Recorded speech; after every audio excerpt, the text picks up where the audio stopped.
Saat ini saya berada di Desa Muktisari, Kecamatan Gandrung Mangu, Kabupaten Cilacap. Di belakang saya, sedang berlangsung aktivitas para petani dari kelompok Tani Dewi Sri yang tengah mengolah limbah kotoran sapi dan urin kelinci. Menariknya pemirsa, berbekal bantuan stimulan program UPPO dari Kementerian Pertanian, kelompok tani ini tidak lagi bergantung pada pupuk kimia. Mereka justru berhasil bertransformasi menjadi produsen pupuk organik mandiri dengan kapasitas produksi yang fantastis, yakni mencapai 10 ton per bulan. Bagaimana jalannya proses pengolahan limbah menjadi berkah ekonomi ini?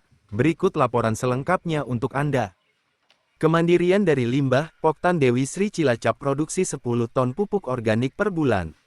Cilacap, Jurnal Polisi News. Gandrung Mangu, kelompok tani Poktan Dewi Sri di Desa Muktisari, Kecamatan Gandrung Mangu, Kabupaten Cilacap, berhasil membuktikan bahwa bantuan stimulan dari pemerintah mampu menjadi mesin penggerak ekonomi desa yang nyata. Melalui program Unit Pengolah Pupuk Organik UPPO, hibah dari Kementerian Pertanian Kementan, kelompok ini kini bertransformasi menjadi produsen pupuk organik mandiri. Tak sekadar memelihara ternak, Poktan Dewi Sri secara kreatif menyulap limbah kotoran sapi dan urin kelinci menjadi produk bernilai guna tinggi. Dengan sentuhan pengolahan yang sistematis, kelompok ini mampu mencapai kapasitas produksi hingga 10 ton pupuk organik per bulan. Dari limbah menjadi berkah, kehadiran program UPPO ini membawa dampak ganda bagi petani di Desa Muktisari. Selain mengurangi ketergantungan pada pupuk kimia, inisiatif ini juga menjadi solusi atas permasalahan limbah peternakan yang selama ini belum tergarap maksimal. Ketua Poktan Dewi Sri, Beong, mengungkapkan rasa syukurnya atas capaian kelompoknya.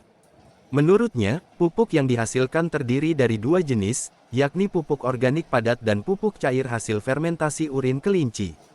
Alhamdulillah, hasil pupuk organik yang kami produksi saat ini penjualannya masih di lingkup lokal untuk memenuhi kebutuhan petani sekitar.